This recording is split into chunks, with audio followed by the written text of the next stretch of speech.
Good morning, students. Welcome to SDI Raebareli YouTube channel. I am Nishant Nahag from NTTF, Training Officer, Pipe Fitter Oil and Gas, which course duration is 3 months and it is a residential type program. तो आज हम लोग discuss करेंगे oxy acetylene gas flames. पिछले class में मैं आपको समझाया था व्हाट इज वेल्डिंग, वेल्डिंग क्या है उसके बारे में हम लोग डिस्कस किए थे। तो welding is a metal joining process, धातु जोड़ प्रक्रिया है। उसमें धातुओं को ताप गर्मी अप्लाई करके, ताप प्रयोग करके धातुओं को पिघला के भी जोड़ सकते हैं। तो धातुओं को पिघलाने के लिए हमको ऊर्जा का ज़रूरत होता है। तो दो प्रकार माध्यम से हमको ऊर्जा प्राप्त होता है, एक है इलेक्ट्रिक करंट और दूसरा है गैस फ्लेम्स। तो इलेक्ट्रिक करंट का इस्तेमाल करके जो ऊर्जा हमको प्राप्त होता है उसको हम कहते हैं आर्क वेल्डिंग, और गैस का फ्लेम बना के, गैस का लौ बना के धातुओं को पिघला के जोड़ने का प्रक्रिया को हम कहते हैं गैस वेल्डिंग। तो गैस वेल्डिंग में हमको अक्सर दो प्रकार का गैस चाहिए, एक ज्वलनशील गैस और एक उसको मदद करने वाला और उसमें दबाव बनाने वाला एक गैस चाहिए जो है कि ऑक्सीजन। तो जैसे कि आपको मैं बता रहा हूँ ऑक्सी एसिटिलीन गैस फ्लेम, ये नाम से आपको पता चलता है कि इसमें ऑक्सीजन गैस लिया गया है और एसिटिलीन गैस एक ज्वलनशील गैस का इस्तेमाल भी किया गया है। The oxy acetylene welding process uses a combination of oxygen and acetylene gas to provide a high temperature flame. एक उच्च तापमान का लौ बनाने के लिए हम लोग एसिटिलीन और ऑक्सीजन दो प्रकार का गैस का इस्तेमाल कर रहे हैं, उसको मिला के लौ बनाते हैं और धातुओं को गर्म प्रयोग करते हैं, ताप प्रयोग करते हैं जब तक वो पिघल जाए। धातु पिघलने के बाद वो अपने आप जोड़ बनता है। तो ये जो हमारा oxy acetylene welding OAW is a manual process in which the welder must personally control the torch movement and filler rod application। ये एक प्रक्रिया है, स्वयं चालित प्रक्रिया है, जिसमें एक वेल्डर टॉर्च का मूवमेंट और फिलर रॉड का एप्लीकेशन इस्तेमाल वो स्वयं करता है। ये कोई मशीन नहीं है जो ऑटोमेटिकली वेल्ड हो जाएगा।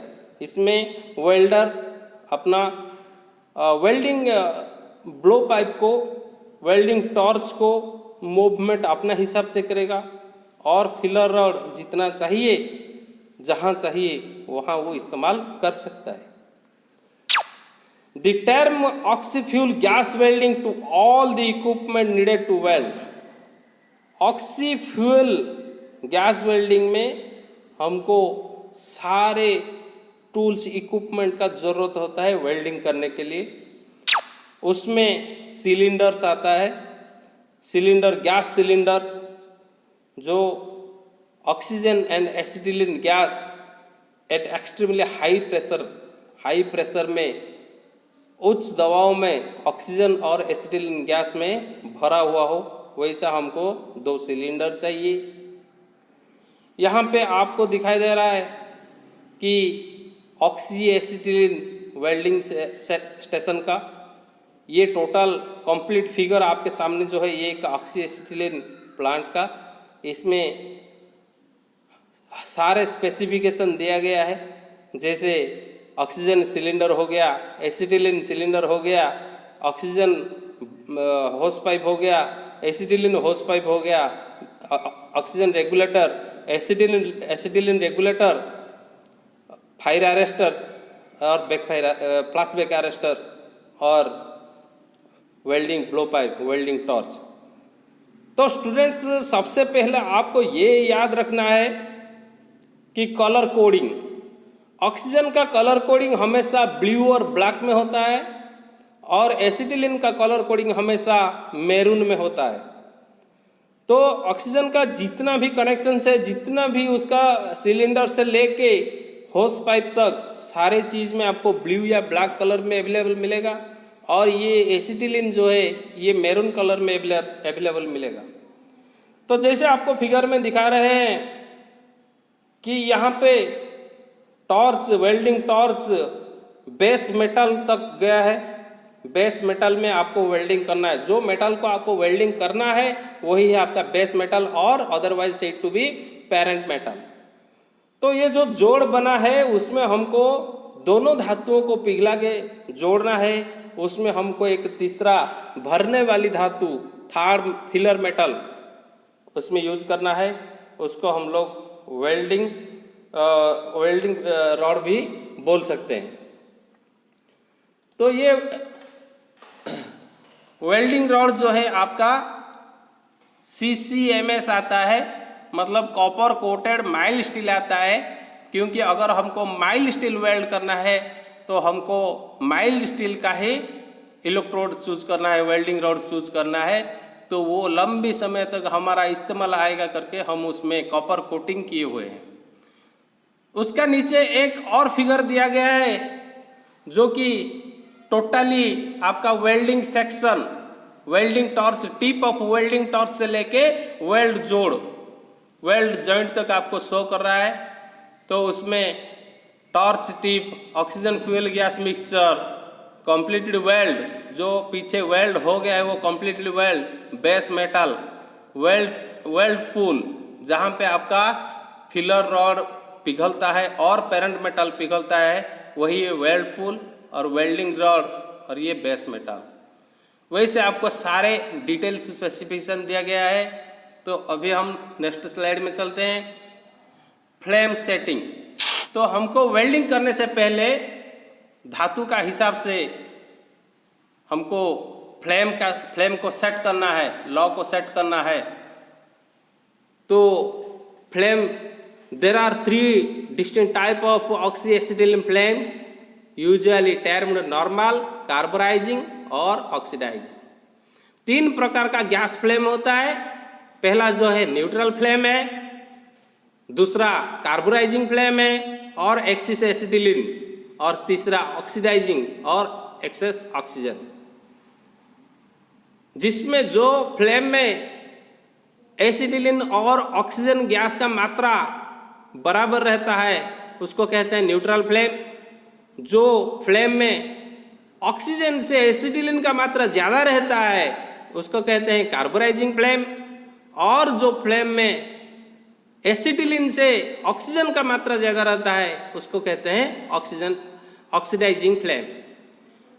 The type of flame produced depend upon the ratio of oxygen to acetylene in the gas mixture which leaves the torch tip. हमारा टॉर्च टिप से जो निकलता है, गैस जो निकलता है, उसी हिसाब से ये उसका नामकरण किया गया है। ऑक्सीजन और एसिटिलीन का मात्रा को देख के उसी फ्लेम को नामकरण किया गया है। अभी ये देखते हैं कि ये आपके सामने pure acetylene and carburising flame profiles, ये जो आपको फिगर दिखाया गया है ये प्योर एसिटिलीन का एक फिगर है और एक कार्बोराइजिंग फ्लेम का फिगर है। तो स्टूडेंट्स, जब हम गैस वेल्डिंग स्टार्ट करते हैं, ऑक्सी एसिटिलीन वेल्डिंग स्टार्ट करते हैं, तो सबसे पहले हमको क्या करना है, एसिटिलीन जो ज्वलनशील गैस है पहले उसको धीरे से थोड़ा सा खोलना है। जब एसिटिलीन गैस निकलने लगेगा तब उसमें हमको इग्निशन करना है, आग लगाना है। तो ऊपर में जो आपका एक फिगर दिया हुआ है ठीक उसी प्रकार का एक लौ बनेगा, एक फ्लेम बनेगा जो बहुत सारे धुआं छोड़ेगा और एक लंबा सा एक लौ बनेगा। तो उसके बाद हम क्या करेंगे, थोड़ा थोड़ा करके ऑक्सीजन उसमें छोड़ेंगे।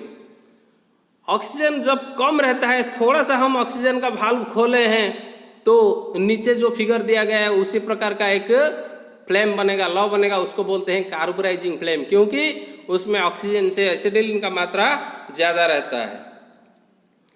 तो ये कार्बोराइजिंग फ्लेम का इस्तेमाल हम कहाँ करते हैं? जहाँ हार्ड पेसिंग मेटल होता है और welding of white metals. White metal का मतलब क्या है? आप सबको पता है कि मेटल जो है दो प्रकार का होता है, धातु दो प्रकार का होता है, एक है फेरस और दूसरा है नॉन फेरस। जो फेरस होता है उसमें कार्बन का परसेंटेज ज़्यादा रहता है। आप हमेशा याद रखिए कार्बन का कलर है ब्लैक, तो जिसमें ब्लैक कलर ज़्यादा रहता है वो उसमें कार्बन का परिमाण ज़्यादा रहता है, और जिसमें कार्बन का परिमाण कम रहता है वो होता है वाइट।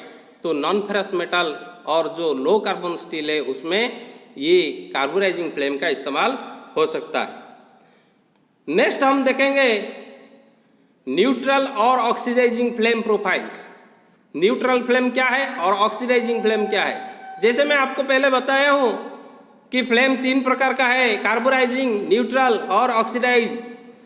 तो कार्बोराइजिंग के बारे में बता चुका हूँ। अभी न्यूट्रल फ्लेम क्या है?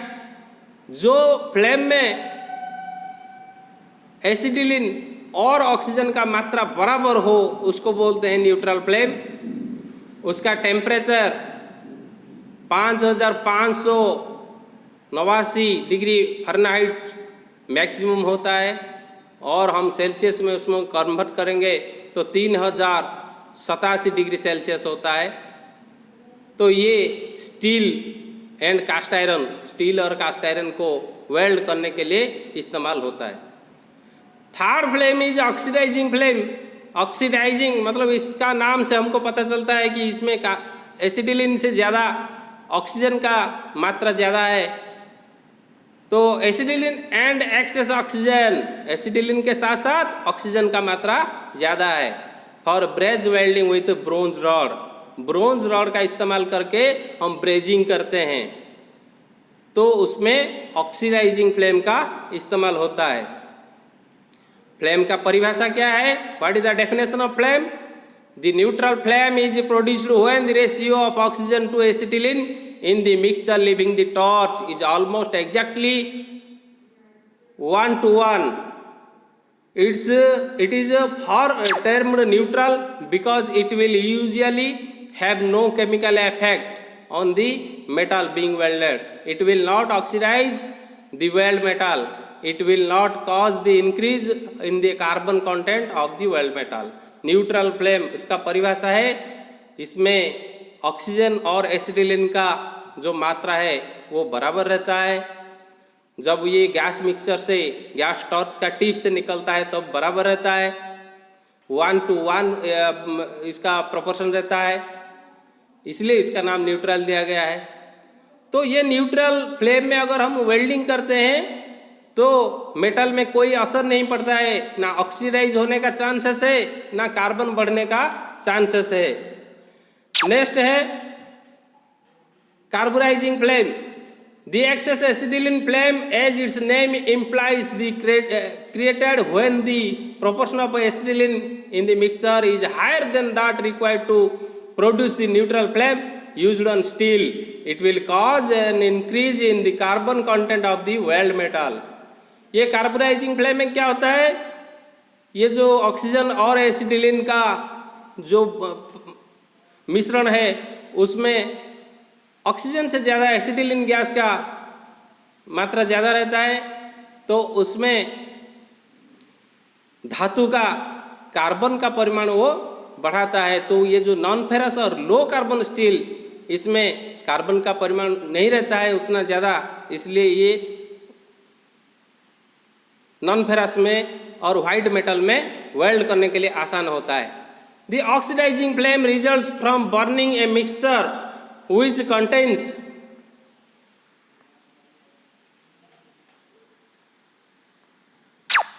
contains more oxygen than required for a neutral flame. It will oxidize or burn some of the metal being welded.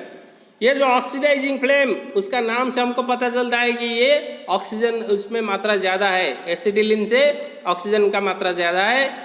तो ये क्या करता है, जो हाई कार्बन स्टील होते हैं, कार्बन जिसमें ज़्यादा रहता है उसमें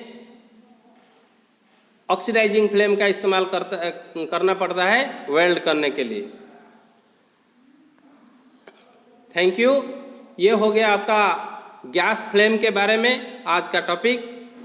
थैंक यू।